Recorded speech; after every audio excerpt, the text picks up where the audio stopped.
embarrassing play from the Rangers. That's the first thing that comes to mind. So the Rangers lose to the Devils 5-2 and drop their record to 4-7-3. That's unacceptable. And it goes beyond the record. They had been playing decent hockey. It wasn't the most fun to watch. They weren't scoring many goals, but they were pretty much in every game. And they were in this game as well. But this was the most pathetic performance they've had probably since opening night against the Islanders. This was just bad across the board. So the New Jersey Devils had not played in 15 days. 15 days. And a lot of the players that were playing tonight were on the COVID list. And there were players that were out because of testing positive for the virus. So, first off, the Devils really, no one would consider them one of the better teams in the division. They seem to be a team that is getting better. Lindy Ruff, who was the Rangers assistant coach the last few years, who everyone kicked out of town. Well, everyone was laughing when he became the head coach of the Devils. He's actually doing a pretty good job in the first 10 games. And so they're not really great to begin with. And they haven't played in over 2 weeks. And a lot of guys out. And a lot of guys that could be ineffective even playing. And I understand the Rangers have injuries. No Artemi Panarin is beyond huge. Keandre Miller was out tonight. And Jacob Trouba did not play the third period. Philip Heedle's been out. So Rangers had their fair share of injuries. But this is no excuse. This was a joke. And the Rangers just came out absolutely lifeless. They couldn't give a shit the first period. They could care less. And the only reason why they came out of the first period scoreless was because Igor Shesterkin stood on his head. That was awful. And, it got only a little bit better the rest of the game. This crap is unacceptable. And you wonder, I think David Quinn, unless things really continue to be terrible, I think he survives the season, but he is not too far away from being on the hot seat. And it's not just him. We're going to talk about some of the players as well, but usually when struggles occur, the first one that goes is the head coach. And so, look, David Quinn deserves a lot of blame for the way they played tonight. You're a 4-6-3 team that had been on a 3-game losing streak going into the game. There is no, there is no fucking around. You have to win that game in a game that you should have won. Again, even with all the injuries, I couldn't have really told you what I would predict. I'm typically pessimistic when it comes to my teams, and certainly this Ranger team doesn't inspire all that much confidence, but still, the way that the result of this game, just the way they lost, is an embarrassment. So, like I said, it was scoreless after one, a terrible period, and they picked things up in the second, but Mika Zibanejad takes a penalty, an elbowing penalty, and his struggles continue. I mean, the guy has fallen off a cliff this season, and the only good thing about that is he went from someone that was going to be paid handsomely after next season. Now that contract is not going to be nearly as big if he even gets extended, right? I mean, anything's on the table at this point with his poor play. So I would be listening to trade offers. Again, I wouldn't be actively trying to trade the guy away. He was one of my favorite players the last few years on this team, and I hope that he turns it around, but he takes a penalty, and the Rangers' penalty kill streak ends. So the Rangers' penalty kill had been fantastic. They finally gave up a goal. Pavel Zacha makes it 1-0. But the Rangers would tie it up. And it would be a goal by Colin Blackwell, who sadly has been one of the better players for the Rangers this season. This is someone who was on the Nashville Predators the last few years. Really a smaller player, energy guy who can kind of move around the lineup, but he's, someone who has bounced around between the AHL and the NHL, and sadly, he's been, like I said, one of the more productive players for the Rangers. So he scores a goal on an assist from Brett Howden. Have to give him props as well. That was a good pass and a good goal. But Mackenzie Blackwell, who gave Rangers fits the first time around, did so again tonight. So 1-1, and then the Devils scored to make it 2-1 late in the second.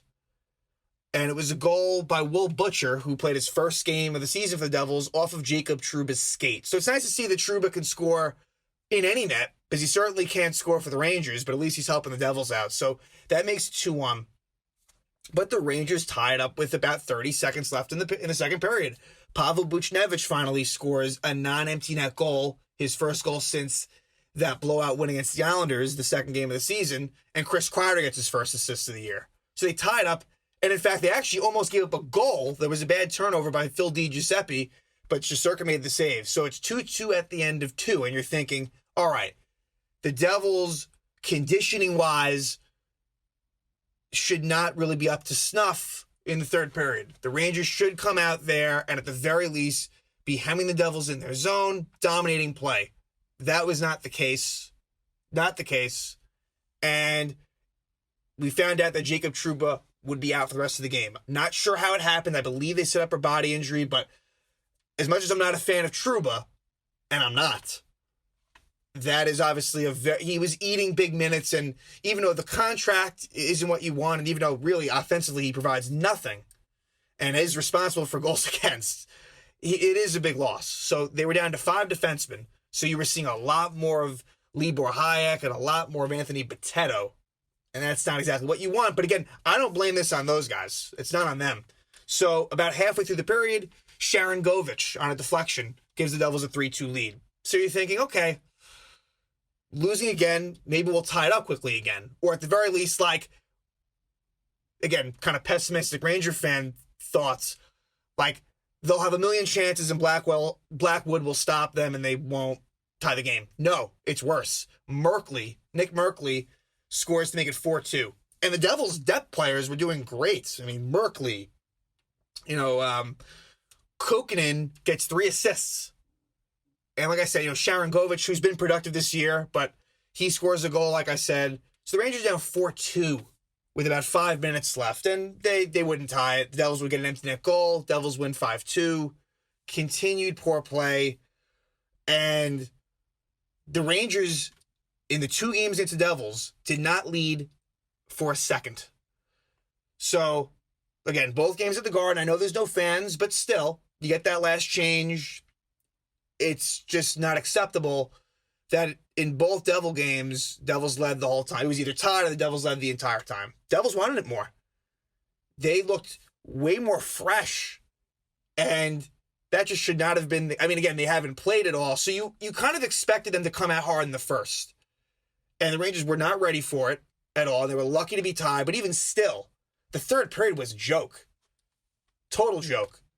So, again, Rangers dropped to 4-7-3. And lack of production continues. Only 2 goals. Only 2 goals. They're not... I mean, you take Artemi Panarin out of the lineup, and you really see what this team is. And even when he is in the lineup, it's not like they were doing a whole hell of a lot. But again, there's no excuses here. And David Quinn is definitely, among Ranger fans, you see, all over social media taking a lot of heat for this. And the leadership core should as well. Chris Kreider kind of, on these post-game interviews, talks about what should be done, how they were listless, lifeless, but what are you actually doing? You talk a big game, but what are you doing when the game fucking happens? And, Mika Zibanejad has no answers. Again, the leadership core of this team is a problem. It is. It's a big deal. When you lose Henrik Lundqvist and you lose Mark Stahl and even Jesper Fostergry, among all the other players they lost the years before, and you're whittled down to this, they need a shakeup. They need a shakeup. And Jeff Gorton, who I think has done a good job in some cases, as time has went on here, he's made some pretty poor decisions. And you're not going to get everything right.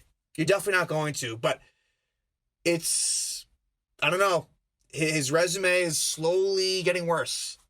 So he's not going anywhere, and I'm not one to, call for his job. I think David Quinn is someone who should be very concerned.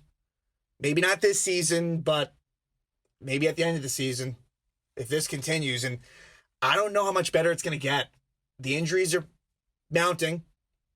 It sounds like Panarin and K'Andre Miller aren't too far away from returning. But now Trub is hurt. We're going to find out his status tomorrow. And there's a lot of games coming up on the road. Again, they probably, and I think we experienced this last year, they've been playing better road hockey than home hockey. But regardless of that, a lot of games coming up against the Flyers, the Bruins. It's not getting any easier. You know, they've played a few games against what I would call some of the weaker teams in this division. You've played a couple against the Devils, a couple against the Sabres, 4 against the Penguins, and you haven't played Philly once.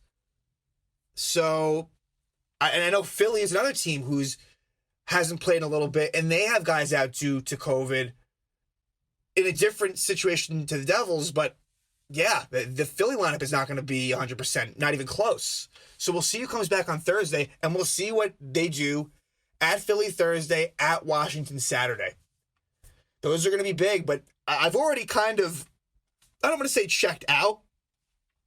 The Rangers have reached the quarter point of the season. They've played 14 games out of 56, and they have 4 wins in 14 games. It's not looking good. But it's also the way that they're playing that's concerning. You know, it'd be one thing, like last year, before the pause, they were really firing on all cylinders.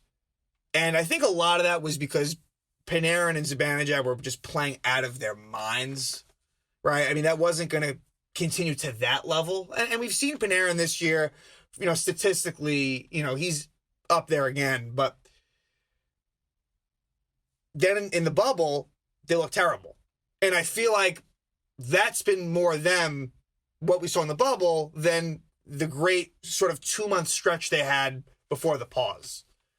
That kind of seems like not a fluke, but an aberration. I feel like that's more of the rarity, because now they're kind of all over the place, where effort hadn't been that much of an issue. We saw it, again, that opening night game, but since then they mostly cleaned it up. And tonight it reared its ugly head, and they were giving up a lot of good scoring chances. They had cleaned up the defensive part of the game, which is why I couldn't kill them. You know, those Bruins losses, it was frustrating to not score goals, and things were concerning, but this was just terrible. Horrible performance. And I would expect them to come out a lot stronger against Philly. But really, like, the forward group is where I'm mostly frustrated. And it really starts with Zibanejad and Kreider mostly. But look, Lafreniere, he's just not doing what I think fans were hoping for. And look, he only has 1 goal. That's it. 1 goal, and it was scored in overtime. It was a 3-on-3 goal.